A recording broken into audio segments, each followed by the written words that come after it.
Gepleyer Azatlyk Radiosu. Öňüňizde saglyk hormatly dinleýijiler. Pragada studiýada hepdäniň jemi bilen men ýogşananyny urýan. Bu hepdäniň esas temalary şeýle-de Azatlygyň web-saýtyny iň köp okulanlar prezidentiň Lewawa sapary. Jurnalist Sapar Mehmet Nepesguliýowyň tutsak edilmeginiň 1-nji ýyldöňü, Türkmenistanyň BMG-nyň Adam Hukuklar Komitetine berýän 2-nji hasabaty. Dininden çyky harby gurluk, daşary ýurtlarda alynan diplomlar Türkmenistanyny akrar etdirmegiň soň gelmeýän kynçylyklary baradaky makalar, gepleşikler we söhbetler boldy. Türkmenistan prezidenti Gurbanuly Berdimuhammedow Lewap vilayetinde geçiren göçme meclisinde etraf häkimleriniň 3-süni, etraf we şäher häkimleriniň ornwasarlarynyň bolsa 8-sini düýüplü kemçilikler üçin diýip işden boşatdy. Şeýle de bu meclisde vilayetin 16 ýol başçysyna käýinç we bir käýinç oglan etdi. Ýöne Azatlyk Radiosynyň ýurt içinde kawarçysy Rökşen Çariýewiň prezidentiň saparynyň öňkü başagaýlyklar barada beren maglumatyndan çen tutulsa prezidentiň sapary diňe ýol başçylary tankytlamak bilen çäklenmän Türkmenawatdaky günnelik durmuşa hem ul täsir ýetiripdir. Gowus Rökşeniň maglumatyndan bir böleg bilelikde dinläýin. Türkmenistanyň prezidentiniň Lewap vilayetynyň merkez şäherine edýän sapary bilen baglykda häzirki wagtda Türkmenawadyň köçeleri belli bir derejede göçülen ýurdu ýatladýar. Şäherde howpsuzlyk işgärleriniň ulaglaryndan başga hiç ýyly maşyn hereketi ýok. Piýadalara bolsa Türkmenawadyň esasy köçeleriniň biri bolan bir tarap Türkmenistan köçesinden geçmäge ruhsat berilmeýär. Bir tarap Türkmenistan köçesiniň ugrunda ak koýnakly harby formadaky polisiýanyň ýol gözegçilik işgärleri bilen birlikde gara penjekli gastukly elleri rasiýaly howpsuzlyk işgärleri ähli hereketi durýarlar. Bir tarap Türkmenistan köçesi bilen AKDP, Erterwawa köçelerindäki ýagdaý hem meňdeş. Bu agdalýan köçeleriň bir tarap Türkmenistan köçesi bilen ugrdaş bolanlygy sebäpli ýapylandygy aýdylýar. Ondan häzirki wagtda alınıp barýan howpsuzlyk çäreleri bilen bagly şäheriň protokol köçesi diýilip hasaplanylýan bir tarap Türkmenistan köçesi bilen birlikde oňa goşulýan köçeleriň hem ählisi ýapylypdyr. Iki köçäniň arasyndaky ýaşaýjylar bolsa öz ulaglaryny öýünden tapmaýan 200-300 metr uzaklykda goýup gitmeli bolýarlar. Ýa bolmasa ýapyk köçelerden geçip bilmän ýollaryň açylaryna garaşyp oturmaly bolýarlar.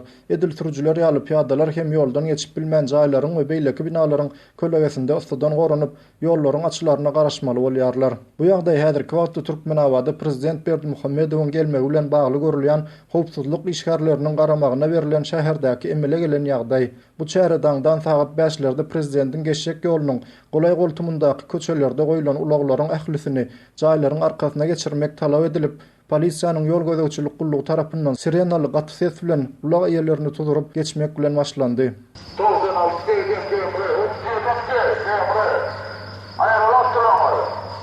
Men öýüme geçip bilmän eýän bir sagatdan bäri garaşyp otyryn, emma häzirki wagtda bu ýoldan prezident geçmeýär ahyryn. Tiz-tizden geçirseler öýüme girip şu güniň dowamında hiç kili daşary çykjak däl. Emma buyruk bar diýip bizi geçiren oklar diýip 40 ýaşlaryndaky Türkmenawatly bayram aýdýar. Bayramyň kıyaly ýagdaýlary piýadalaryň hem duş gelýänini görmek bolýar. Şeýle de häzirki wagtda köçede galan adamlary gyzyklandyrýan esasy mesele baglanan ýollaryň haçan açyljakdygy hakdaky soragdyr. Käbir Türkmenawatlylaryň Azatlyk Radiosyna aýtmaklaryna görä, ýoluň ugrundaky howpsuzlyk işgärleri adamlaryň bu soragyna anyk jogap berip bilmän diňe açylar diýip köşeşdirmek bilen çäklenýärler. Hormatly dinleýijiler, prezident Berdimuhammedowyň Lewawa saparyndan öňkü başagaýlyklar baradaky maglumatdan bir böleg dinlediňiz. Şu hepde Azatlyk Radiosynyň we Türkmenistanyň alternativ täzelikler uramasynyň istatdan nasar habarçysy jurnalist Sapar Mehmet Nepesguliýowyň tutsak edilenini bir ýyl boldy. Bu sene münasibetli Azat Ýewropa Azatlyk Radiosu jurnalistiň türmeden boşadylmagyna çağırış edýän halkara uramalarynyň hataryna goşuldy. Azat Ýewropa we Azatlyk Radiosynyň Sapar Mehmet Nepesguliýowyň tutsaklykdan boşadylmagy barada çağırış edip çap eden beýanatynyň gysgaça mazmunyny kärdeşim Sähradan dinläýin. Azat Ýewropa Azatlyk Radiosynyň türkmen gullugyna giň gowrumly video maglumatlary taýýarlaýan Sapar Mehmet Nepesguliýowyň nirede saklanýandygy we onuň saglyk ýagdaýy barada ödiýen maglumat ýok. Dünýäniň iň bir ýapyk ýurtlarynyň birinde tutsaklykda saklanýan Nepesguliýow ýurdun Günmatar regionunda sandan çykan infrastruktury desgalary, mali kynçylyklary, ykdysady deňsizlik we mekteplerdäki agyr şertler barada maglumatlar taýýarlaýady. Ol 2015-nji ýylyň 7-nji iýulynda ýyllarda Türkmenistanyň Hazar deňziniň kenaryndaky Awada şäherinde ýitirim boldy. 2015-nji ýylyň 31-nji awgustynda geçirilen suд diňlenşiginden öň Nepes Huliýew doly izolerlenen görnüşde saklanyldy. Şol suд diňlenşiginde ol neşe bilen bagly aýyplamalar esasynda 3 ýyl türme tutsaglygyna hökm edildi. Adam hukuklaryny gorap çykyş edýän toparlar bu aýyplamalaryň onuň jurnalistika işinden aralmak maksady bilen toslanyp düzülendigini aýdýarlar. Azat Ýewropa Adatlyk Radiosynyň prezidenti Thomas Kent Nepes Huliýewiň tutsaglygyny göz çykynç we rehimsiz diýip atlandyrdy. Birleşen Ştatlaryň Ýewropada howpsuzlyk we hyzmatdaşlyk guramasyndaky ilçisi Daniel Bayer 7-nji iýulda Twitter sosial ulamyndaky sahypasynda Nepes Huliýewiň dowam edýän tutsaglygy barada aladalanma bildirip, Türkmenistany Ýewropada howpsuzlyk we hyzmatdaşlyk guramasynyň media azatlygy baradaky borçnamalaryna hormat goýmaga çağırdy. Şu ýylyň iýun aýynyň ahirinde Azat Ýewropa Adatlyk Radiosy we başga-da 10 sany media we adam hukuklaryny gorap çykyş edýän guramalar prezident Berdimuhammedowyň adyna hat ýazyp, Nepes Huliýewiň bekanun tutsaglygyny besetmäge we onuň derhal türmeden boşadylmagyna çağırş etdiler. 2015-nji ýylyň dekabr aýynda Birleşen Milletler Guramasynyň edenetdilikli tutsag edilmelere garşy iş topary Nepes Huliýewiň tutsaglygyny eden etdilikli diýip elan etdi. Media azatlygyna gözegçilik edýän ençeme toparlaryň şol sanda Freedom House we Serhetsiz Reportyorlar guramalarynyň hasabatlarynda Türkmenistan dünýäde media azatlygyny ýiti depeleýän ýurtlaryň hatarynda ýerleşdirilýär. Hormatly dinleýijiler, kärdeşim Sähranyň dinlediňiz. Dini meseleler barada habar berýän Forum 18 habarlar ullu Türkmenistanyň alty raýatyň dini inançlar üçin harwurlukdan ýöwrenlikler sebäpli zähmet düzedişine hökm edilendigini, 11 Türkmenistanlynyň bolsa şu hyly hukuk gozulmalary sebäpli Birleşen Milletler Guramasynyň Adam Hukuklar Komitetine şikaýet edýändigini habar berýär. Elbetde, bu Türkmenistanyň adam hukuklary ýagdaýynyň diňe bir meselesi. Hukuk toparlarynyň ýyllyk kasabatlaryny aşgabat siýasy, ykdysady, meden hukuklaryň ýygyderli bolmagyna tanqid edilýär. Ýöne, soňky döwürde Türkmenistanyň bu tanqid bellikleri diňlemek, olar boýunça işleşmek meýilleriniň hem duýulýanyny wellenilýär. Bu Türkmenistanyň ikinji gezek BMG'nyň Adam Hukuklar Komitetine hasabat bermeginden hem görünýär. Bu arada kärdeşim Gözeriň taýýarlan maglumatyndan bir böleg bilelikde diňläliň.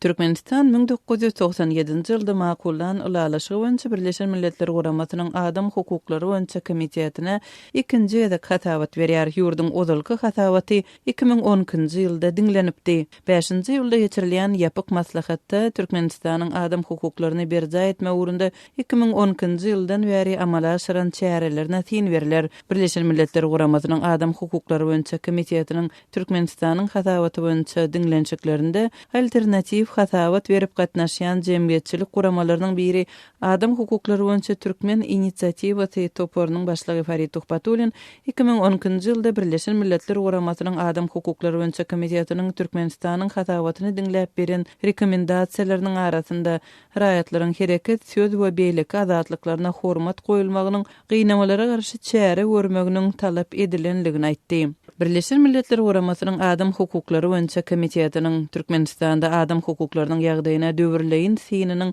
türkmen resmiýetleriniň taýýarlan nowatdaky hasabatynyň esasynda geçirilýänligi, şeýle-de adam hukuklaryny goraýjy guramalarynyň hem hasabatlary diňlenip, ýurda beriljek sowallaryň taýýarlanýanlygy habar berilýär. Türkmenistanyň häkimetleri bu sowallara döwürleýin sinleriň indiki ýylyň baharyna planlaşdyrylan jemleýici tapgyrynda jogap bermelidigi bellenýär.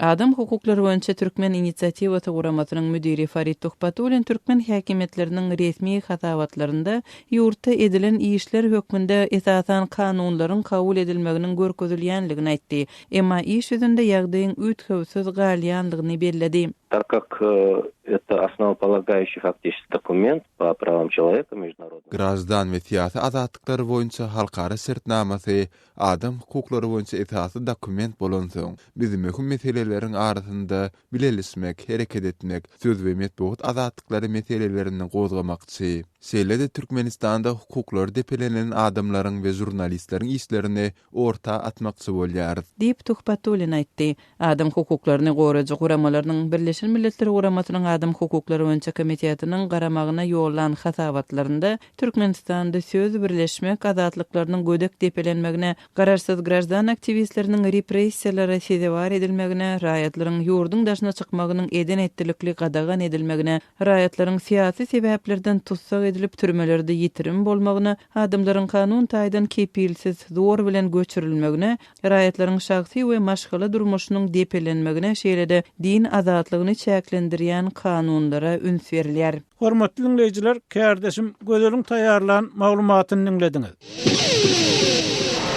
Gepler Azatlyk Radiosu. Hepdäniň jem programmamyzy dinleýärsiňiz. Türkmenistanyň daşary ýurtlaryň ýokary we orta okuw jaýlaryndan alynan dokumentleri akrar etmegiň täze düzgün tasdiklanyldy. Emma daşary ýurt diplomlaryny akrar etdirmek kynçylyklarynyň saklanyp galýanyny gaýdylýar. Türkmen medeniýeti daşary ýurt diplomlaryny ikrar etmek meselesine geçen hepde Ministrler Kabinetiniň nowatdaky mejlisinde seredilendigini habar berýär. Dogrusu bu mesele hökümet mejlislerinde öňkü ýyllarda hem ençemegedek bozgalypdy we daşary ýurt diplomlarynyň hiç bir kynçylyksız ikrar edilmegi, hünärli ýaşlaryň wagtynda işe ýerleşip bilmek üçin prezident tarapyndan degişli tawsyryklar berilipdi. Ýöne muňa garamazdan inni 5-6 ýyl bäri her ýyl daşary ýurt diplomlaryny ikrar etmek meselesi gün tertibine getirilýär. Şol wagtda daşary ýurtlarda okuyan ýaşlaryň Azatlyk Radiosu bilen paýlaşýan tejribeleri näme üçindir resmi habarlarda agzalmaýar. İň soňky çap edilen dokumentde ýa-ni täze tasdiklanan düzgünnama görä daşary ýurtlarda alynan diplomlar Türkmenistanyny ikrar etdirmek üçin 9 sany dokument gerek. Ol dokumentler Bilim Ministrligine ýazylan ardadan başlanyp diplomyň asyl nuskasynda tamamlanýar. Emma bu täze düzgünnamanyň şondan başga jekme-jeklikleri barada Türkmen medeniýetine goşmaça düşündiriş berilmeýär. Munyň üstesine Azatlyk Radiosynyň ýurdun Bilim Ministrliginiň işgärleri bilen habarlaşmak synançyklary hem şowsuz utardy. Ol ýerde telefonlar almaýarlar. Daşary ýurtlarda okan we okuyan türkmenistanylaryň bir toparynyň Azatlyk Radiosyna beren maglumatlaryna görä, bu düzgünleriň täzeden tasdiklanmagy daşary ýurtlarda bilim alan ýaşlar işe ýerleşdirmekde bar bolan kynçylyklar azaltmaýar. Adına etmeli soran Türkmen studenti bir yerde çözülmeyen esasy iki meseleniň, studentlerin ala tutulmagynyň we şu yerden gelip çykýan korrupsiýa, para kynçylygynyň bardygyny aýdýar. İkrar etmek meselesinde döwlet tarapyndan ýeberilýän talipleriň olaňky göne ikrar etýärler. Finaga almazdan. Soň öz başda öz pul bilen daşary ýurtda okuyanlar üçin Türkmenistanda täzeden finaga girmeli bolýarlar. Diplomları ikrar etmek baradaky egzamenlerde Türkiýede okuyan studentiň tasdiklamagyna görä, Odal Sapar Murat Niýazowyň ruhnama kitaby boýunça soraw köp berilen bolsa, indi türkmen taryhyna degişli sorawlar köp berýärler. Goloyda synagdan ýykylan bir ýaşygyň Azatlyk Radiosynyň habarçysyna gurrun bermegine görä, ol odal häzirki Türkmenistanyň territoriýasynda bolan Parfiýa döwletiniň Türkmen döwleti bolanlygyny bilmeýänligi üçin diplomuny ikrar etdirip bilmändir.